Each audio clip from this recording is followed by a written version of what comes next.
Apocalipse 2.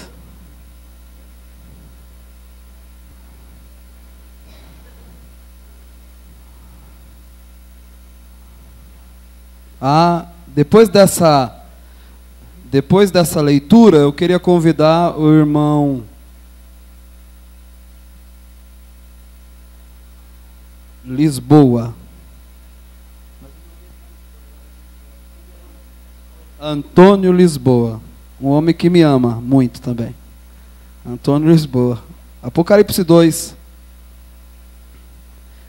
Versículo. Deixa no final do culto, tá, irmão? Se você não me deixa escrever. Apocalipse 2, versículo 18. Só o 18.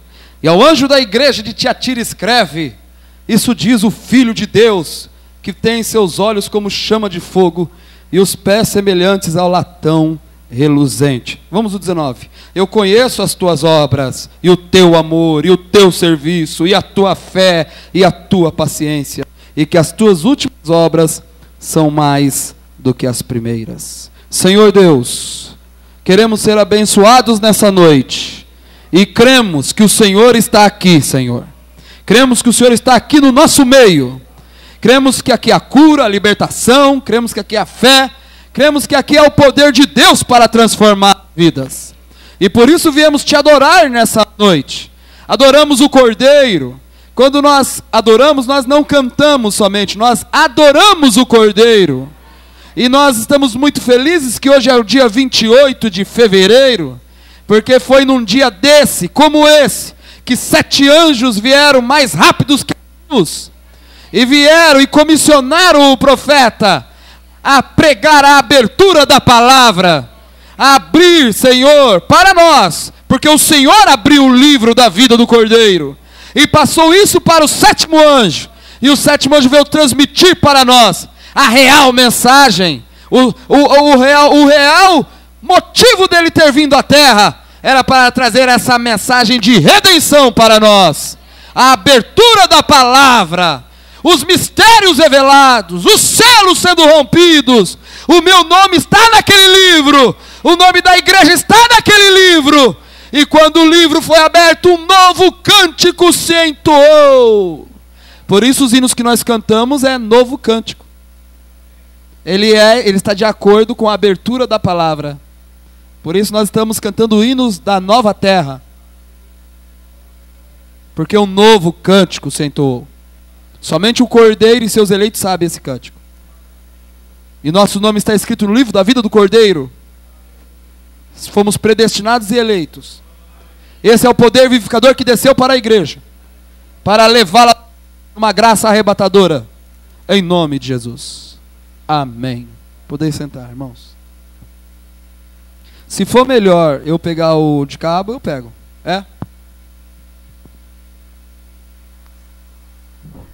Porque eu aqui quero a máxima atenção de vocês.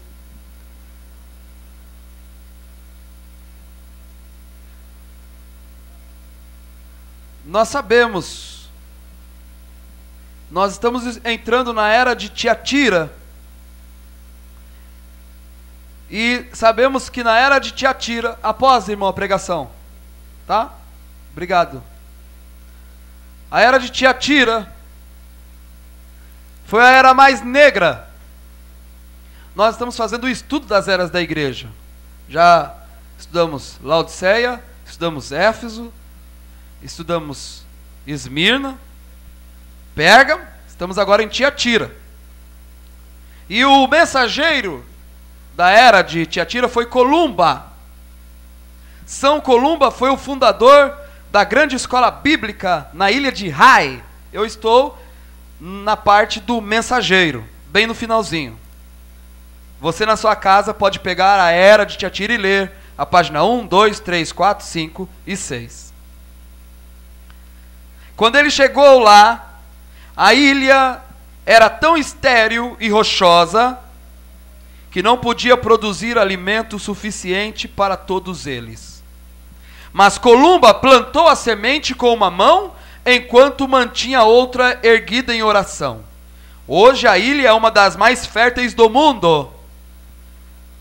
Deste centro bíblico da ilha saíram poderosos eruditos, dotados de sabedoria e do poder de Deus. Quando eu leio na história deste grande servo de Deus e da maravilhosa obra que ele realizou, entristece-me o coração saber que o poder papal, desejando ardentemente levar todos os homens ao alcance de suas garras, foi e finalmente destruiu esses campos missionários, destruindo também a verdade como fora ensinada por Columba. A saudação. Isto diz o Filho de Deus, que tem seus olhos como chama de fogo e os pés semelhantes ao latão reluzente. Somente só um pouquinho o retorno. Estão me ouvindo bem aí no fundo? Só o retorninho aqui um pouquinho. A revelação da divindade, isso, perfeito. A era de Tiatira é que Jesus é o Filho de Deus. Já uma vez nos dias de sua carne, ele era conhecido como Filho do Homem. Então isso já está mais do que vaticinado, mais do que ensinado, que Jesus se manifesta com 3 nomes. A pessoas que se batizaram agora, eles devem saber disso. Deus se manifestou com 3 nomes: Filho do Homem, Filho de Deus e Filho de Davi. Filho do Homem, a palavra encarnada, a palavra em carne humana. Jesus, quando estava na terra, falou: que dizem os homens ser o Filho do Homem? Como Filho de Deus, o irmão Brana vai explicar. Mas daqui por diante nós não conhecemos mais segundo a carne, depois que ele partiu. Ele não é mais o Filho do Homem, o grande profeta, que reuniu em si mesmo todas as profecias. O unigênito voltou ao seio do Pai. Agora nós o conhecemos segundo o poder da ressurreição. Ele ressuscitou e tomou para si seu grande poder e está sobre todo segundo o prazer de sua própria glória. Está dizendo agora que ele está como Filho de Deus. Após a morte dele, então agora ele volta como Espírito e durante todas as eras da igreja, de Éfeso, de Esmirna, Pérgamo, Tiatira, Sardes, Filadélfia e Laodiceia, ele atua aqui na dispensação gentílica como Filho de Deus. No milênio será filho de Davi. Nós cremos que há um milênio. O profeta fala na mensagem de Esmirna, vocês lembram que eu falei? Que a igreja católica prega que o milênio é agora? Vocês estão lembrados? O profeta fala que eles não são milenaristas. E o profeta fala: vai haver um milênio. E quando estiver acontecendo o milênio, o Papa não estará nele. Mas eu estarei e você estará. No milênio será filho de Davi.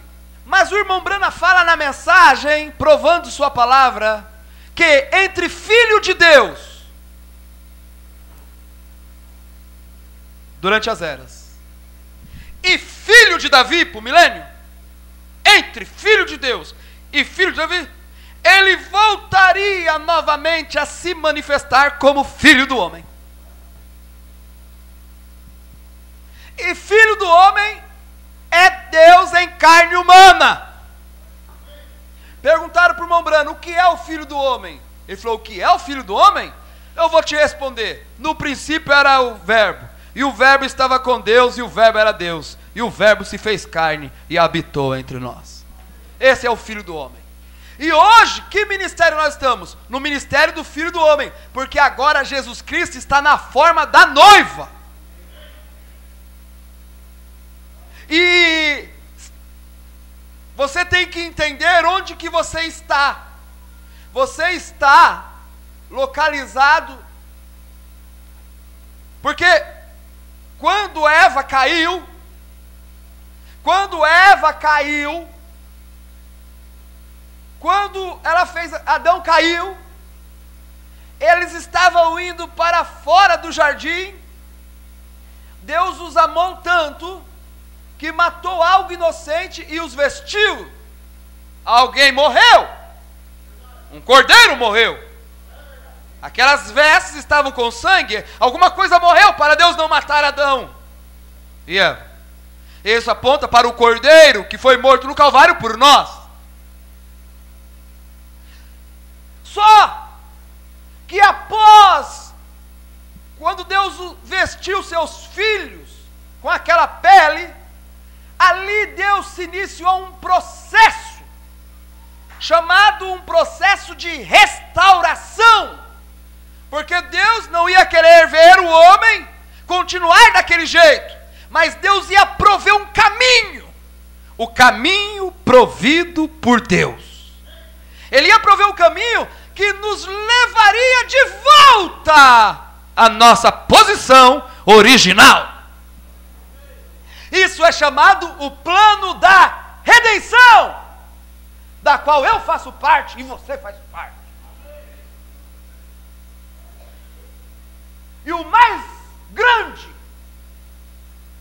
e o mais glorioso é que após o Velho Testamento passar e o Novo Testamento passar e as eras passarem, essa restauração foi tão grandiosa que nós paramos, ele nos levou no mesmo lugar onde Eva caiu.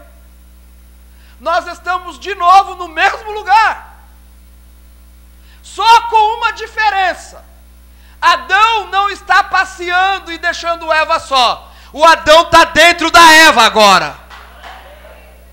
E nós estamos, ele nos trouxe num processo, e agora nós estamos no mesmo lugar. E a serpente está vindo. Mas quem é a serpente? A serpente? A serpente é o animal mais astuto entre as animalias do campo. É o que mais se parece com a imagem e semelhança de Deus. Porque o homem foi formado à imagem e semelhança de Deus. E a serpente era o que mais se aproximava ao homem. A serpente era os 90%. Toma cuidado com os 90%. Porque quem enganou Eva não foi o boi e não foi o cavalo. Quem vai enganar a noiva, se quisesse tentar enganar, não seriam os luteranos, não seriam os wesleyanianos e não seriam os pentecostais, mas seriam os 90%, os 99%, o que mais se assemelha. E nós estamos aqui, de volta. E se por uma desobediência e por não guardar uma palavra, a eternidade se funilou no tempo, agora nós estamos no mesmo ponto aonde Eva caiu, no mesmo ponto. Mas nós vamos guardar toda a palavra, e pela obediência, o tempo voltará para a eternidade. Porque não só de pão viverá, não só de pão viverá, mas de toda a palavra que sai da boca de Deus. E essa serpente fala, não está escrito? Essa serpente fala assim, e não está escrito? Não está assim? Conhece? Mas agora nós temos que guardar toda a palavra. Estamos no mesmo ponto, irmãos. Agora é um pouquinho de tempo e paciência. Se você passar nisso, a eternidade já está logo à mão. Porque nós estamos no mesmo lugar.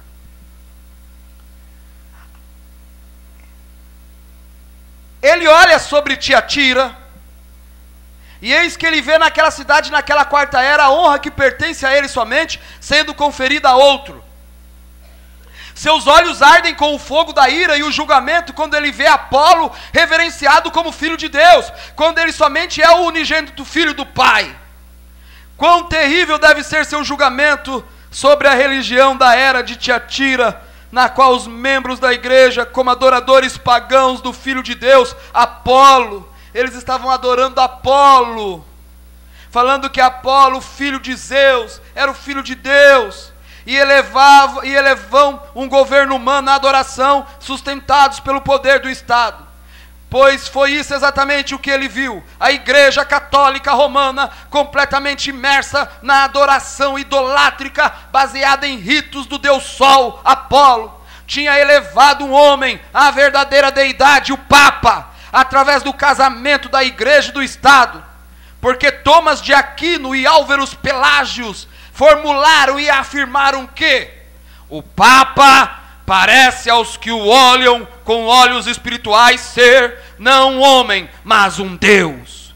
E não há limites quanto à sua autoridade. Ele pode declarar ser correto o que ele quiser e pode retirar de qualquer um os seus direitos como lhe convir. Ó, quem é o Papa? Os grandes inimigos. E duvidar desse poder do Papa, eles afirmam, duvidar deste poder do Papa, deste poder universal, faz com que a porta da salvação seja fechada. E os grandes inimigos da igreja são os heréticos, os hereges, que não usam a canga da verdadeira obediência. Mas está escrito na Bíblia, porque há um só Deus e um só mediador entre Deus e os homens, Jesus Cristo, homem. Mas o Papa de Roma tem mudado a palavra. Ele se fez um mediador entre Deus e o homem, não homens. Assim agora ele intercede entre o mediador e os homens. Porém não existe nenhum outro mediador além do Filho. O Papa pronuncia a salvação através de Roma, mas não há salvação a não ser através do Filho de Deus. Com razão seus olhos ardem com forte juízo. Não é de causar admiração que os pés sejam como latão, enquanto ele se encontra pronto para reduzir a pó os reinos ímpios deste mundo. Agradecemos a Deus por estes fortes pés de latão. Eles têm passado pelo julgamento por nós. Eles são agora nossa fundação, porque o que ganhou é nosso. Nós nos encontramos identificados nele, em Jesus, o Filho de Deus. Foi nesta era que testemunhamos, na era de Tiatira, a era mais negra, que testemunhamos o levantamento do maometismo, maometismo, foi na era de Tiatira, que negava o Filho de Deus e decretava a morte a todos que a si mesmo se chamassem cristãos.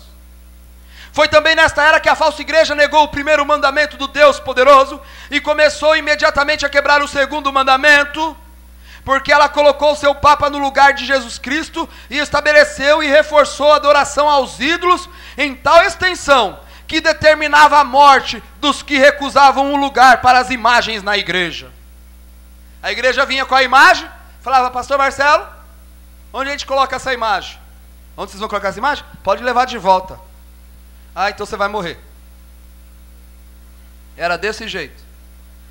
Eles queriam colocar essas imagens em todas as igrejas. Sobre a imperatriz Teodora, somente de 842 a 867, então daqui 25 anos, mais de 100 mil santos foram mortos porque julgaram de nenhum valor as imagens. Hoje nós falamos, essas imagens não têm valor. O único que tem valor é Jesus Cristo. O único que tem valor. Mas não, estamos aqui. Mas faz lá isso, lá atrás, na era de Tiatira? Verdadeiramente esta era deve arrepender-se ou se perderá toda. Eis o Senhor da glória, Deus, o próprio Deus, sua palavra abandonada, sua pessoa rejeitada, mas as mãos humanas e os corações humanos não podem depô-lo. Deixe-lhes negá-lo, ele permanecerá fiel. Não temas, ó pequeno rebanho, porque a vosso Pai agradou dar-vos o reino. E quando eu vier com os pés de bronze e olhos flamejantes, eu recompensarei. O julgamento me pertence e eu darei o pago, diz o Senhor. O elogio. Eu conheço as tuas obras, e a tua caridade, e o teu serviço, e a tua fé, e a tua paciência, e que as tuas últimas obras são mais do que as primeiras. Então ele fala, eu conheço as tuas obras, a tua caridade, o teu o quê? Serviço, a tua fé e a tua... Aqui novamente encontramos as mesmas notas introdutórias. Eu conheço as tuas obras. O Filho de Deus disse, creiam-me ao menos pelas obras que eu faço. Ele pôs ênfase em suas próprias obras enquanto estava na terra. As obras que ele fez foram ordenadas por Deus para inspirar fé nele. Era uma grande parte de seu ministério. Seu Espírito Santo, no apóstolo Paulo, disse, porque somos feitura sua, criados em Cristo Jesus para as boas obras, as quais Deus preparou para que andássemos nelas. Efésios 2, versículo 10. Estas obras eram para inspirar fé nele, quando demonstrassem esta relação com ele, que Paulo descreveu como criados nele. Ora, agora igreja, presta aqui. As obras nunca tomam o lugar da fé em Deus para a nossa salvação. As obras nunca tomam o lugar da fé em Deus para a nossa salvação. Mas as obras revelarão nossa fé já colocada nele. O que você tem que olhar é as obras. O que você tem que ver, não é? O diabo ele não respeita. Eu sou da terceira etapa. Satanás não vai respeitar esse discurso. Eu creio nos trovões. Ele não vai respeitar. Mas se você tiver as obras do Espírito Santo, as obras, se a pessoa chegar perto de você e falar, eu creio, olha as obras, olha o que ele está fazendo. As obras revelam quem é a pessoa.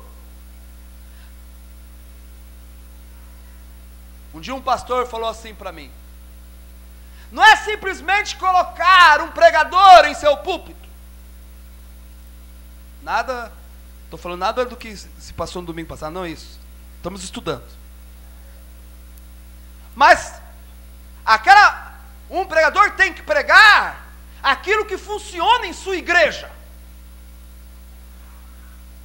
Ele tem que pregar aquilo que funciona no seu corpo local. Porque se funciona lá, então ele pode pregar que vai funcionar aqui. Mas se não funciona lá, como ele pode ter condições de pregar? Porque os resultados têm que acompanhar. O que está se pregando aqui é a palavra de Deus. Ela tem que produzir resultados. Temos que olhar para a igreja e ver a face da glória de Deus. O Evangelho sendo resplandecido nos rostos de seus filhos. Pessoas fortalecidas, jovens fortalecidos, jovens posicionados, famílias posicionadas. Porque este Evangelho é o poder de Deus para transformar. Tem que produzir jovens fortes, cheios do Espírito Santo.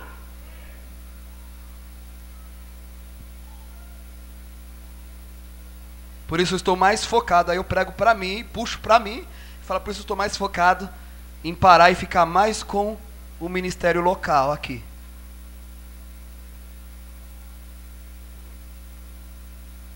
As boas obras não salvarão você.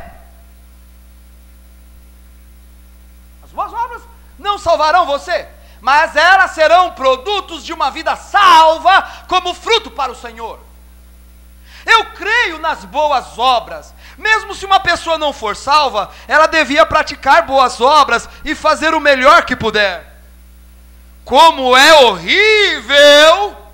Como é horrível! O que é uma coisa horrível? Feia. Seria isso mesmo? Feio, horrível. Mas que coisa horrível. Que coisa feia. Que coisa hedionda. Que coisa... É uma coisa horrível aos olhos de Deus os homens praticarem obras más e depois dizerem que estão fazendo a vontade de Deus. Como aquele caso que eu estava falando só com os jovens aqui, não cabe mencionar aqui, mas só conversando com os jovens, e o rapaz falou, eu estou orando para Deus nos levar adiante a obra do Senhor e pregar a mensagem. Aí não vai pregar nada. Obras. Como é horrível os homens praticarem as obras más e depois dizem que estão fazendo a vontade de Deus. Vivem de acordo de qualquer jeito e só servindo a Deus. Como isso é horrível. Era isso que os bispos e papas e a hierarquia de Roma estavam fazendo. Eles estavam matando, mutilando, praticando toda espécie de mal em nome do Senhor. Eles viviam vidas exatamente opostas ao que a palavra ensina. Igreja, espírito não morre. O que o irmão Branham está dizendo nas eras, igreja, eu quero que você entenda, é que para você entrar nos selos, você tem que entrar nas eras primeiro. Você tem que assimilar esses ensinamentos. Ele está mostrando que cada era lutou contra um espírito. A era de Éfeso combateu um espírito. Combateu o espírito do cavalo branco. Mas o leão da tribo de Judá estava fazendo resistência a ele. Aí veio os 4 cavalos durante essas eras. Só que esses espíritos se misturaram e fizeram o cavalo amarelo. Todos esses espíritos do passado estão aqui nessa era. Eles se ajuntaram. O espírito balanismo. Qual é o nome do espírito que faz uma pessoa adulterar? É o espírito balaanita, porque foi Balaão que fez uma armadilha para Israel cair em adultério. Nós estudamos isso. Forçou a Deus a matar 42 mil.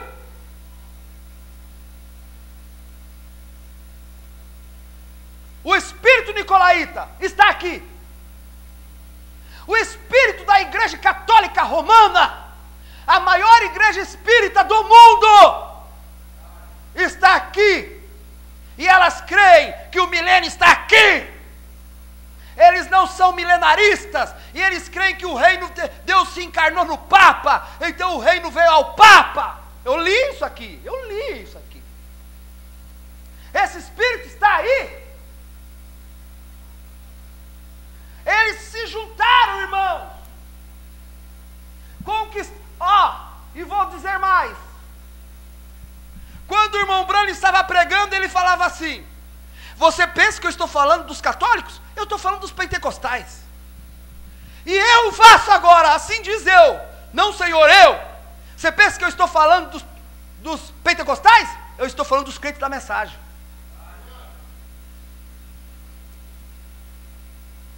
Porque isso é avassalador. São espíritos. E não existe homem forte, como foi falado para os jovens aqui. Não existe um homem falar assim: eu posso beber, sair com os homens ímpios, eles tomarem uísque e eu tomar Coca-Cola, eu saio da mesma forma. O irmão Branham falou assim: eu duvido que você saia da mesma forma. Porque espírito pega. E não quer dizer se o homem é bom ou se o homem é ruim, é porque ele não vigiou. É porque ele não vigiou o suficiente. O espírito pega. Um pregador, o irmão Branham diz que um pregador levantou com uma doutrina errada, porque dormiu num quarto de hotel, aonde havia um outro pastor que cria de uma forma diferente, dormindo lá, irmão.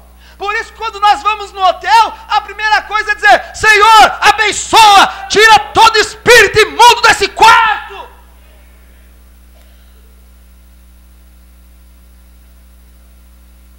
Nós estamos combatendo.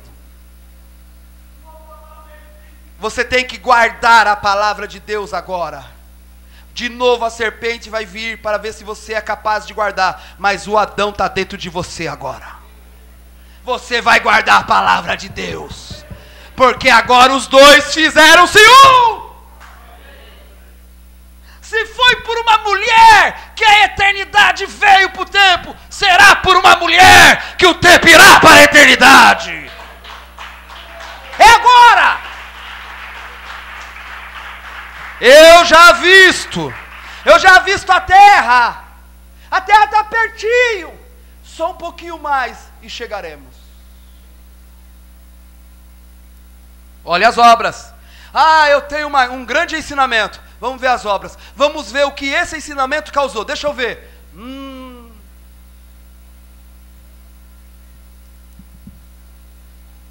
Então não. Tem que funcionar. Não é assim quando eles lançam um software para servidores? Você acha que eles já colocam assim? Não, faz teste primeiro, tem que funcionar. Aí atualizou direitinho, tudo aí manda para o mercado.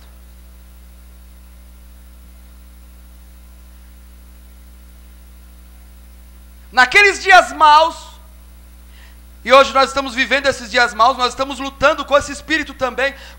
Lutar com um demônio já é difícil. Agora lutar com 200 milhões de demônios, irmão, olha.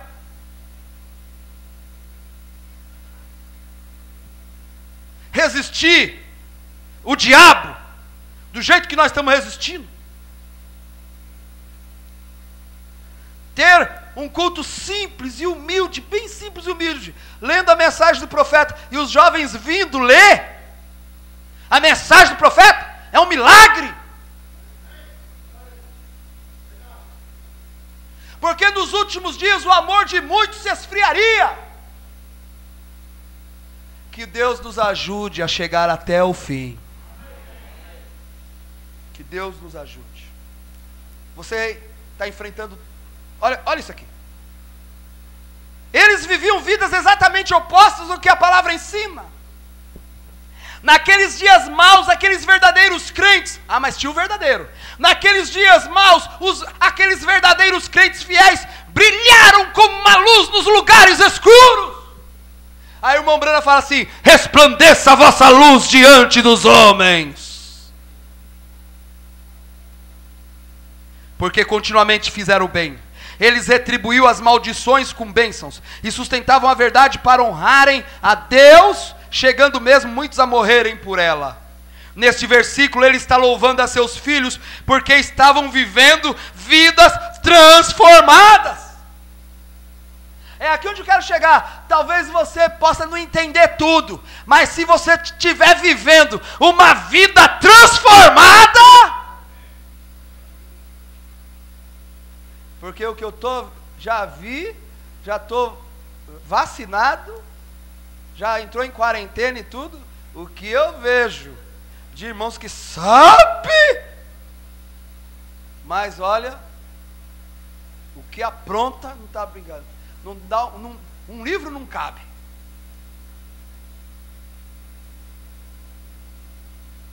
Vida. A obra não vai salvar você, mas se você tem fé, você terá as obras. De uma vida, igreja, de uma vida transformada.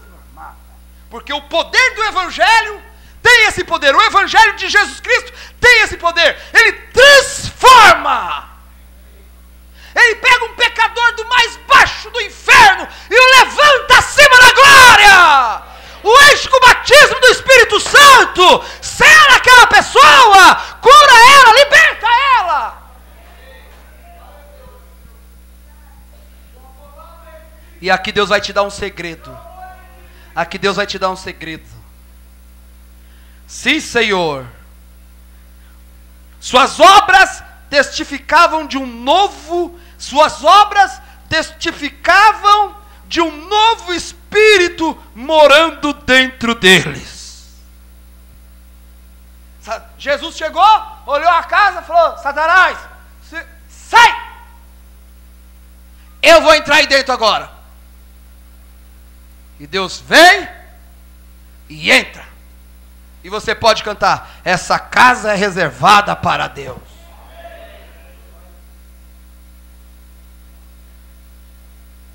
Não entra mais vício. Não há mais drogas. Há homens aqui que foram viciados em crack por mais de 20 anos. Estão totalmente libertos pelo poder do Evangelho. Esse Jesus Cristo é o mesmo ontem, hoje e eternamente.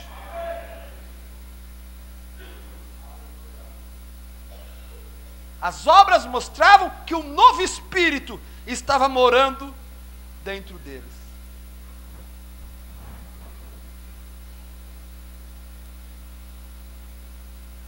Sim, sim, Senhor. Se você é um cristão, você fará o que é correto.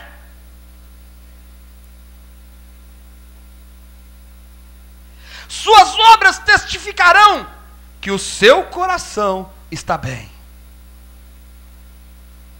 E isto não será algo que você estará fingindo, porque você fará a sua vontade quando ninguém senão Deus estiver te vendo. Porque, irmão, glorificar a Deus e adorar a Deus com todo mundo aqui é fácil. Adorar a Deus aí, glória a Deus, com todo mundo aqui é fácil. Eu quero ver você adorar a Deus quando ninguém estiver te vendo, somente Deus estiver te vendo.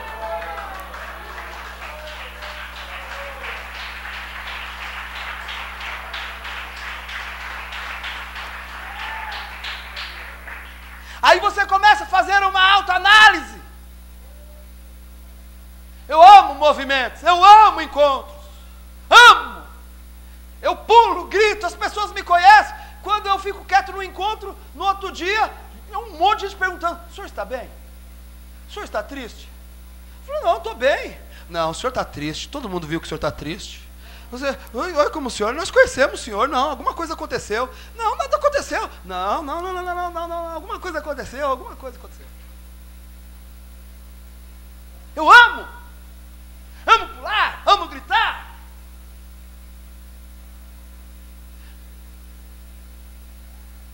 Mas nós estamos tendo essa vida assim, fogosa, de estouro, quando ninguém está te vendo. Quando você está sozinho. Quando você está sozinho, só Deus está te vendo. Como que você está vivendo? Suas obras testificarão que o seu coração está bem. E isso não será algo que você estará fingindo, porque você fará a sua vontade quando ninguém senão Deus estiver te vendo. E você fará a sua vontade ainda que lhe custe a própria vida.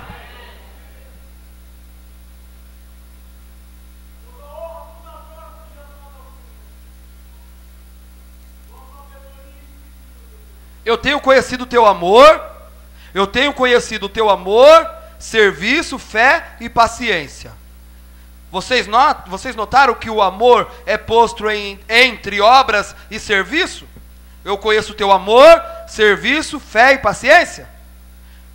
O amor é posto entre obras e serviço. Este é o lugar certo para ele, porque sem amor, nossas obras não são aceitas perante Deus e nem nosso serviço. Paulo, falando aos coríntios, disse: sem amor eu não sou nada, e tudo o que fizer não terá nenhum proveito, a menos que seja feito em amor. Pois bem, vocês podem ver aqui que estes crentes não faziam parte daquela classe dos nicolaítas, que faziam obras como meio de salvação, ou para serem admirados pelos homens. Eles faziam suas obras no amor de Deus, que fora derramado em seus corações pelo Espírito Santo. Este amor em seus corações era o amor de Deus pelos seus. Jesus disse: nisto todos conhecerão que sois meus discípulos, se vos amardes uns aos outros.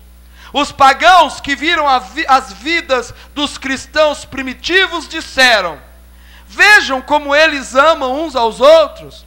João disse: todo aquele que ama é nascido de Deus. Aqui quero dar-lhe uma advertência. A Bíblia diz a respeito dos últimos dias, aí é para nós: pela abundância da iniquidade, o amor de muitos se esfriará. Na era de Laodiceia, ou seja, a última era, o amor egoísta e o amor pelas coisas materiais tomará o lugar do verdadeiro amor de Deus. Devemos nos resguardar contra o poder do pecado nestes últimos dias. Tantos têm se tornado tão endurecidos que não têm se dado conta do espírito deste último dia. É tempo de nos aproximarmos de Deus e deixá-lo encher nossas vidas com seu amor, ou sentiremos a frieza da igreja do último dia. e rejeitaremos a verdade de Deus, a única que é capaz de ajudar-nos. Naqueles negros e terríveis anos, a verdadeira vinha manteve seu amor por Deus e pelos irmãos. Deus elogia-os por isso. Eu conheço o teu serviço. Jesus disse: o maior entre vós seja como o menor. Um homem sábio, comentando sobre este dito, assim se expressou: somente a história provará a verdade deste dito. Este homem estava certo. Todos os homens verdadeiramente grandes da história têm sido servos. Aqueles que exigiram ser servidos, aqueles que oprimiram, que sempre tiveram como meta estar à cabeça de todos, têm terminado em vergonha. Mesmo os ricos são condenados por Deus quando não usam bem a sua riqueza. Porém, olhem a história e descobrirão que os verdadeiramente grandes eram aqueles que serviam ao outro. O que me vedes fazendo, deveis fazer também. Ele se tornou um servo a fim de que Deus pudesse elevá-lo às alturas sublimes. E um dia, no julgamento dos santos, vamos ouvi-lo dizer: bem está, bom e fiel servo, entra no gozo do teu Senhor. É difícil ser sempre servo, é difícil. Aqueles que se afadigam por causa dos outros estarão um dia sentados com ele em seu trono. Valerá mais do que tudo. Trabalhemos para o Mestre, do amanhecer ao pôr do sol. Falemos de seu maravilhoso amor e de seu cuidado. E quando toda a vida tiver passado e nosso trabalho tiver sido feito, e quando se fizer chamada a lei, lá estarei. Eu conheço a tua fé também. Ora, aqui ele não diz o que disse a igreja de Pérgamo: tu retens minha fé. Ele não está falando sobre sua fé, mas está elogiando-lhes por sua fidelidade. Eles eram fiéis. Era a era mais negra. Eles eram fiéis. Era a era das trevas. É a era que Roma quase exterminou toda a cristandade.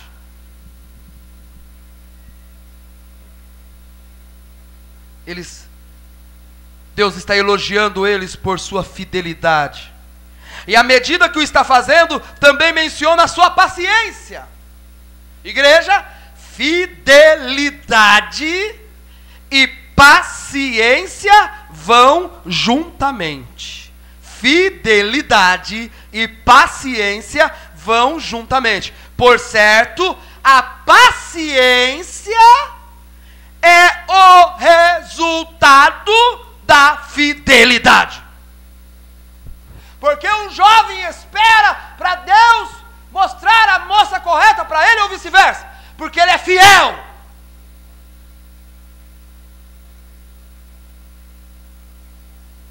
Por que a esposa esperou com paciência? Porque foi fiel. Paciência é o resultado da fidelidade. Se você vê uma pessoa impaciente,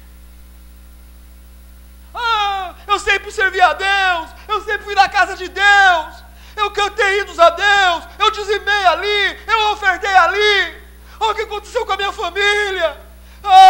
Deus não me ama, e vai embora. Ou, olha, eu estou servindo a Deus, eu estou cantando a Deus, mas cadê? Paciência. Sabendo que a prova de vossa fé opera paciência, pois em meu vale mais baixo Ele restaura a minha alma, Ele me dá forças para prosseguir. Mesmo sendo provados e tentados, ainda que em meio às lutas, podemos ter paz na mente. Tenha paz. O cristão dessa hora tem que ter paz na mente. O que nós estamos vivendo nos últimos dias são cristãos sem paz, brigas, porfias, guerras. Paz na mente. podemos ter paz na mente, e a prova de nossa fé opera a paciência. Ai, nós estamos cantando isso. Agora olha isso aqui. Tiago 1,3 diz: sabendo que a prova da vossa fé obra a paciência. Não há nenhuma outra maneira para obter paciência. Tem que vir como resultado da prova de sua fé, sabendo que a tribulação produz paciência. Tenha, porém, a paciência a sua obra perfeita, para que sejais perfeitos e completos, sem faltar em coisa alguma. A vontade de Deus para nós é a perfeição, e essa perfeição é paciência. Essa perfeição é paciência, servindo a Deus e esperando em Deus. Servindo a Deus. Aí o inimigo fala isso: eu estou esperando em Deus. E sua esposa: eu estou esperando em Deus. E os meus filhos: eu estou esperando em Deus. E o seu marido: eu estou esperando em Deus. E a parte de trabalho: eu estou esperando em Deus. Eu sirvo a Deus e espero em Deus. Ó minha alma, porque estás abatida, espera em Deus. Aqueles que esperam em Deus não serão decepcionados. Confia em Deus e Ele fortalecerá o teu coração. Sirva a Deus. Tenha paz na mente. Pegue todas as suas lutas e entrega ao Senhor. Entrega o teu fardo a Jesus. Entrega as suas preocupações a Jesus. Ele só quer que você sirva a Ele. Aquela mulher, ela entrou, ela lavou os pés dele. O lacaio não quis lavar os pés dele, mas uma mulher entrou, lavou os pés dele, beijou os pés dele, serviu a ele, chorou, fez água sair dela. Água, a palavra que estava nela, saiu dos olhos dela, enxugou, lavou os pés do mestre. Ela só serviu, ela não falou nada, ela não pediu nada, ela só serviu, ela só adorou, ela só o reconheceu como mestre dela. E depois que ela terminou, ele levantou e falou assim: os teus pecados estão todos perdoados.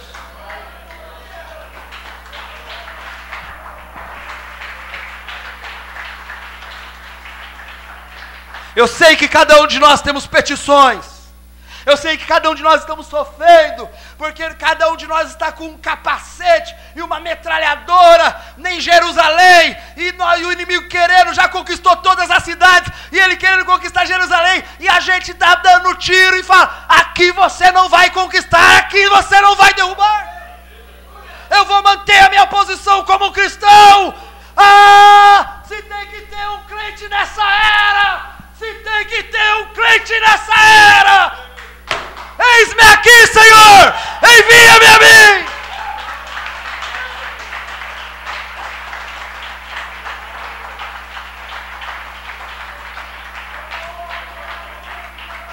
Se tem que ter jovens, e a aclamação sai do trono: aonde estão os meus jovens amados para se posicionar por mim? O que esses jovens dizem? Eis-me aqui, Senhor.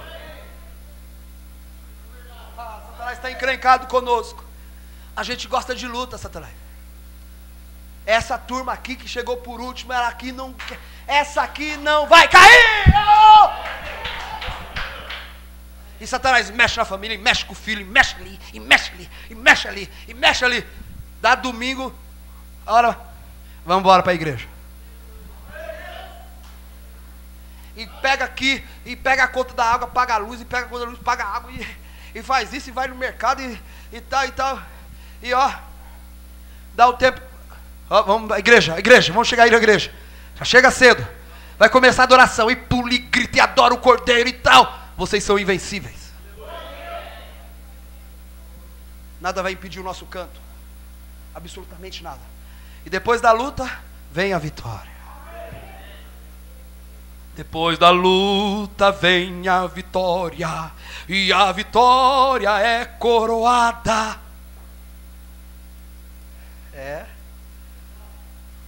A vontade de Deus para nós é a perfeição. E essa perfeição é paciência. Servindo a Deus e esperando em Deus. Amém? Assim. Paz na mente. Mas e meu marido, pastor? Só sirva a Deus, adore Ele com todo o teu coração, com toda a tua alma e com todo o teu espírito. Só isso. Sirva a Ele. O resto deixa com Deus. Você pode ver a coisa virar os avessos. Você pode ver o chefe de Satanás, o demônio tudo virando uma vez, parecendo um limão. Chupando limão todo enrugado, nervoso. Ei! Pode deixar, nem esquenta. Sirva a Deus, espere em Deus. Satanás só quer fazer barulho para te intimidar e dizer que você está perdendo. Você acha que você vai perder servindo a Deus? Você acha que vai perder? E Ele, esse Deus, sabe das suas falhas, sabe das suas imperfeições, sabe das partes que não são dignas de louvor, como nós lemos nas eras, mas mesmo assim não vê nada errado em você.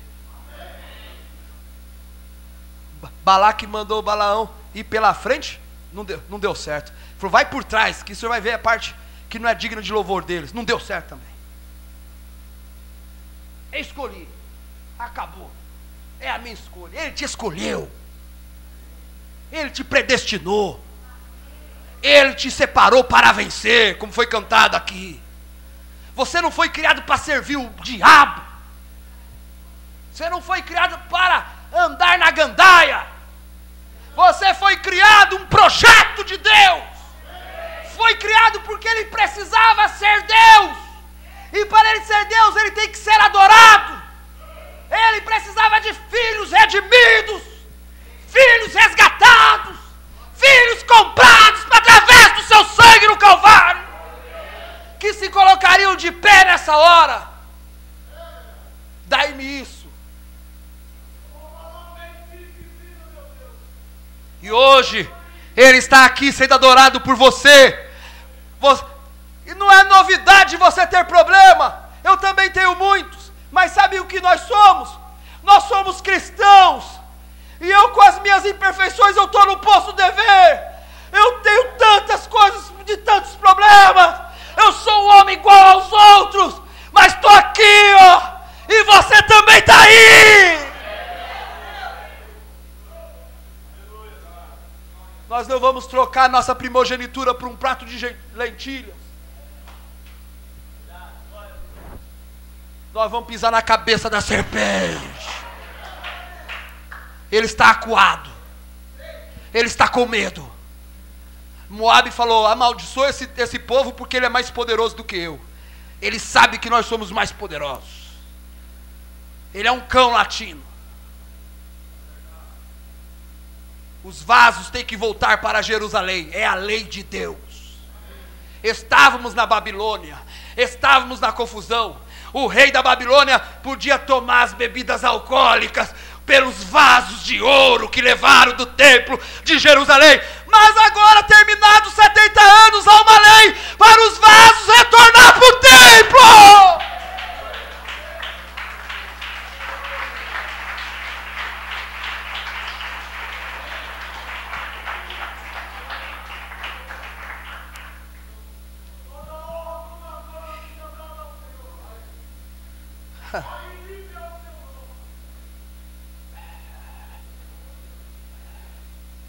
E cada alma consertada, e cada vida consertada, e cada família restaurada, e cada jovem que recebe a revelação, e cada obra maldita sendo revelada e sendo destruída, ele vai ficando mais irado. Mas a gente não tem medo dele não. Se Deus nos trouxe até aqui, vai nos levar até adiante.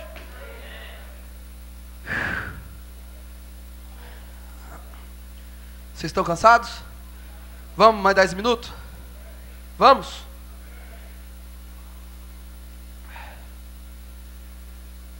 Quão altamente tem Deus elogiado a esses santos da era das trevas, pacientes como os cordeiros levados ao matadouro. Eles serviram a Deus fiel e amorosamente. Isso era tudo o que desejavam na vida, simplesmente servirem ao seu Senhor. Quão grande será a sua recompensa. Eu também conheço as tuas últimas obras, são mais do que as primeiras. Isso é verdadeiramente notável. Quando as trevas daquela era aumentaram, quando a lista de honra dos mártires se tornava mais comprida dia a dia, ou seja, pessoas morrendo, eles trabalharam mais ainda. Olha aqui, eu falei de você lá em Salto. Eles trabalharam mais ainda, serviram mais que puderam, e sua fé cresceu. Que trágico foi ver na era de Éfeso que o amor diminuiu, e verdadeiramente nada é mencionado do crescimento da obra do amor nas outras eras. Na mais tenebrosa de todas as eras, que foi a era de Tiatira, eles serviram-no mais ainda. Como é preciosa esta lição! Não há interrupção deste serviço gracioso de amor ao Senhor. Pelo contrário, há um aumento dele. Este é o segredo. Este é o segredo. Deixemos o inimigo tentar impedir o nosso serviço ao Senhor. Nossa resposta: aumentar o serviço. Deixa ele impedir. Sabe o que tem acontecido aqui? Satanás tentou impedir isso aqui várias vezes. Sabe o que aumentou o serviço? Sábado as irmãs estão aqui. É aula de canto. É ensaio. Podiam estar descansando, mas vem aqui. Dói o meu coração. Dói o meu coração. Se eu pudesse arranjar uma outra fórmula para ser menos pesada. Mas aumentou o serviço. Olha as crianças como estão cantando. Olha as irmãs, né? Combinando as vozes. Agora, a cobrança é: temos que dar estrutura para as irmãs. Temos que comprar os microfones novos. Temos que... a coisa vai puxando.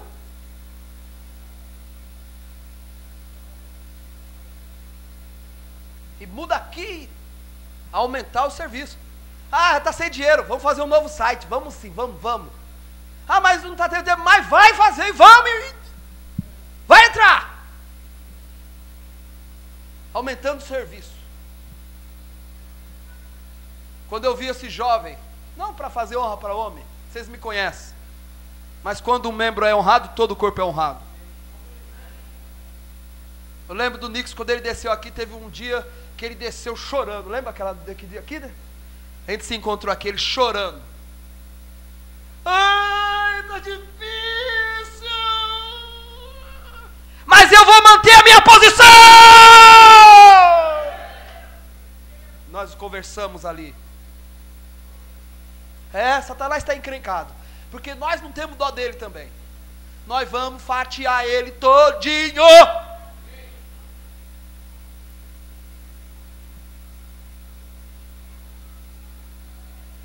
Eu tenho conhecido. Aumente o serviço. Esse é o segredo. Quando o fraco está clamando em temor, este é o tempo para bradar a vitória. Eu tenho conhecido que tuas últimas obras são mais do que as primeiras. Agora, como já temos dito, esta era chamada a Era das Trevas. Essa aqui, ó, Tiatira. Era das Trevas.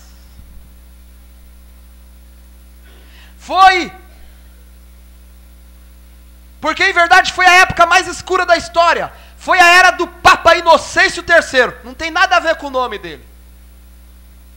De Inocêncio só tinha o nome.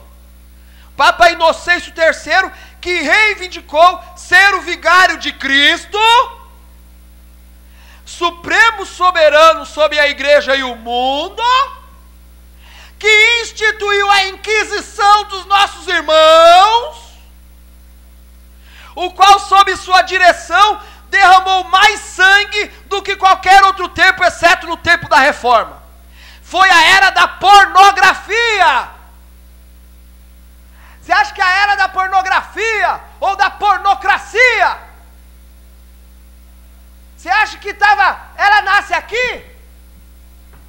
É aqui, ó. É espírito aqui. E nem vamos tirar roupa de Roma.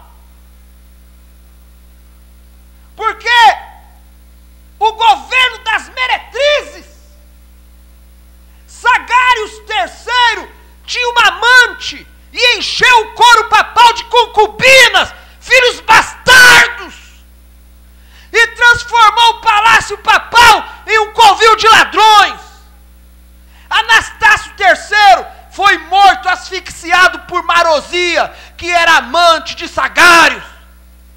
João 11 era filho ilegítimo de Marozia. João 12 era neto de Marozia. E ele violava as viúvas e virgens e foi morto pelo marido furioso da mulher com quem se encontrava no ato do adultério.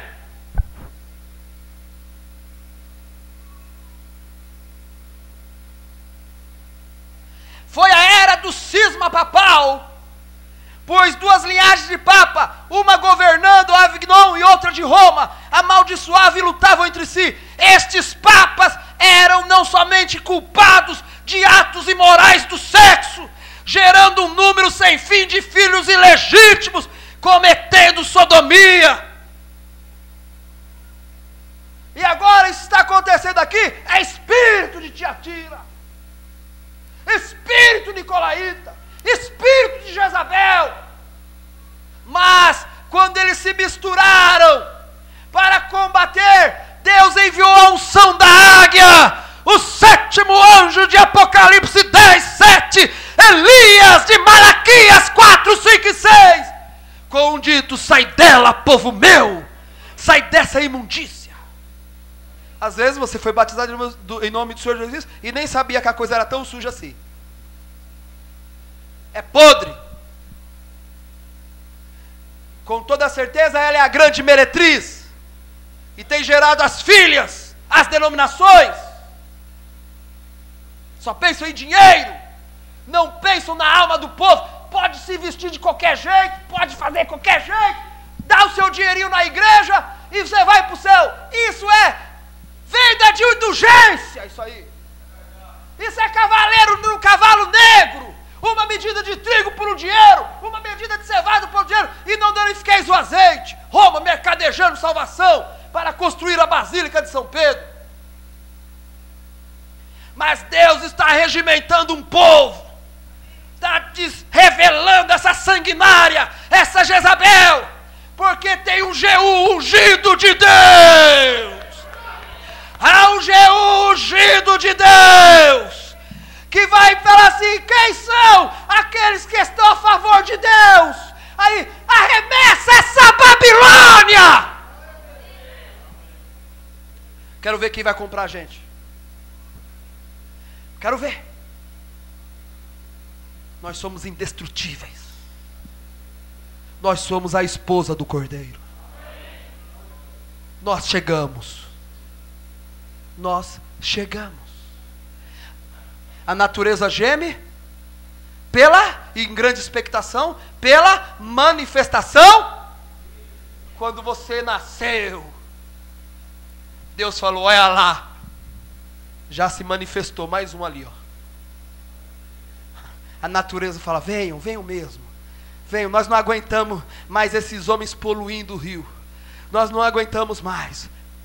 Nós não aguentamos mais essa poluição do ar. Nós não aguentamos mais essa sujeira, esse hospital para pestilentos. As pragas estão caindo no Egito. As pragas, Zika vírus, AIDS, tantas pragas estão lá, mas engozem a luz. E sabe o que está acontecendo?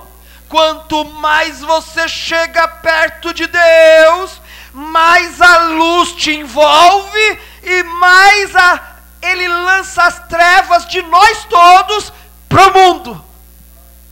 Aí então o mundo vai ficando mais negro, porque Deus está lavando a sua igreja pela abertura da palavra. Há uma luz aqui. O sol nasceu em 28 de fevereiro de 63. 7 anjos vieram da eternidade mais rápidos que a luz e trouxeram a comissão dos céus para que o 7º anjo ecoasse o brado da abertura dos 7 selos. E através dessa proclamação, ele chamaria os nomes e nós responderíamos, porque os nossos nomes estão escritos no livro da vida do Cordeiro. Ele desceu com o livro aberto e ele chamou: Adão! E você respondeu: estou aqui, Senhor.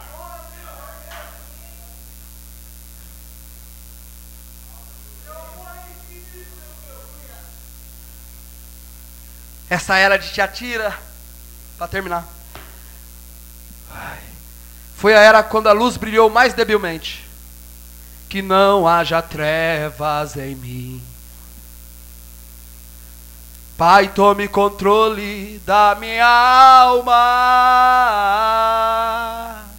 Deixa a glória que contigo uma vez compartilhei.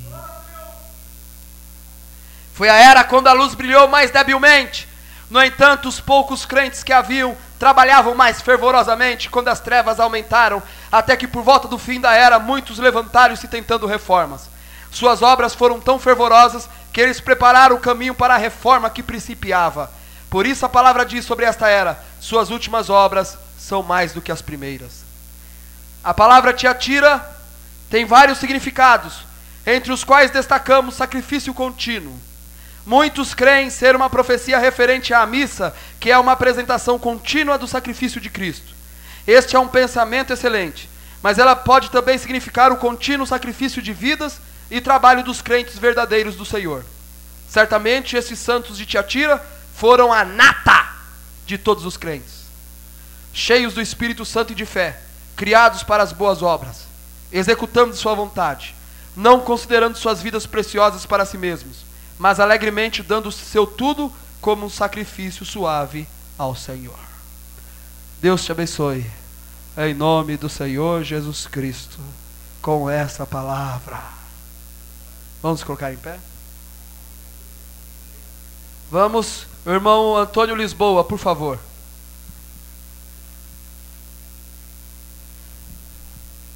É esse aqui? Irmão Antônio Lisboa foi no médico. Uma médica, né, irmão? Ela falou assim: o senhor é cristão? Ele: sou. Pede para o pastor orar por você. Amém. Eu falei: eu vou orar por você.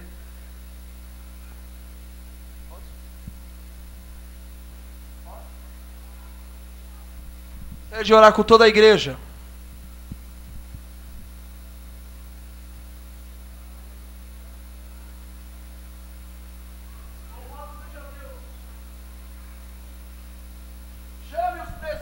Da igreja, e a oração da fé salvará o enfermo.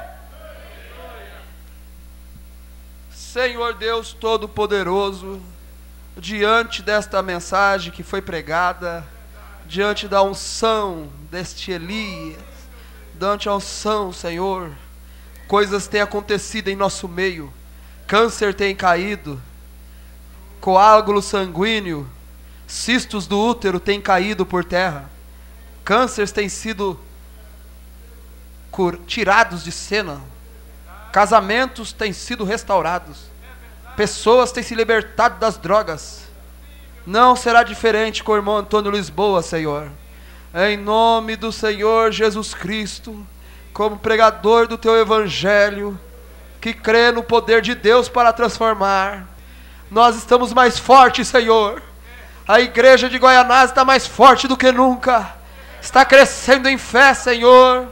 Igrejas de Salto nesta hora oram pelo irmão Antônio Lisboa.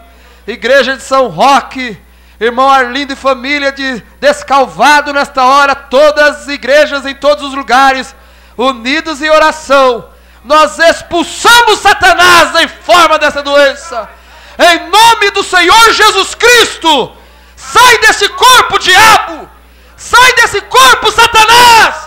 Tire as suas mãos da propriedade do Deus vivo, em nome do Senhor Jesus Cristo. Amém, Senhor.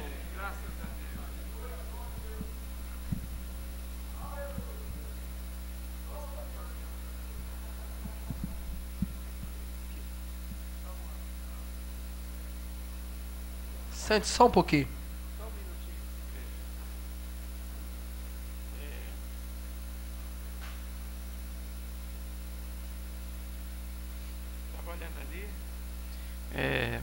Aí tem uma marcação aqui na minha Bíblia, está escrito: Bem-aventurado é a nação cujo Deus é o Senhor, e o povo que ele escolheu para a sua herança. Aí, povo escolhido de Deus aí. Amém? Graças a Deus. Eu tive com a médica lá no hospital, e ela perguntou, o senhor era cristão? Eu falei, sim. Congrega onde? Eu falei, eu congrego com o pastor Marcelo, em Guaianazes. Aí ela disse, fala para o seu pastor te ungir com óleo e orar na sua cabeça, com as mãos na sua cabeça. Eu digo, então eu vou dar o recado. Agora esse homem aqui, eu conheci quando ali na avenida nordestina, né? E eu, observando a mensagem dele, eu peguei um amor por ele tão grande como cristão, né? Eu cheguei em Brasília, que eu congrego lá em Brasília com o pastor João, e eu falei, pastor João, conheci um pregador lá em São Paulo, é bem novinho, mas prega a mesma mensagem que o senhor prega. Disse, vou buscá-lo. Ele levou o pastor lá, não foi? O senhor foi lá e acho que uma semana depois pregou uma excelente mensagem lá, e quer dizer para o senhor que o povo de Brasília ama essa igreja aqui, e o senhor também.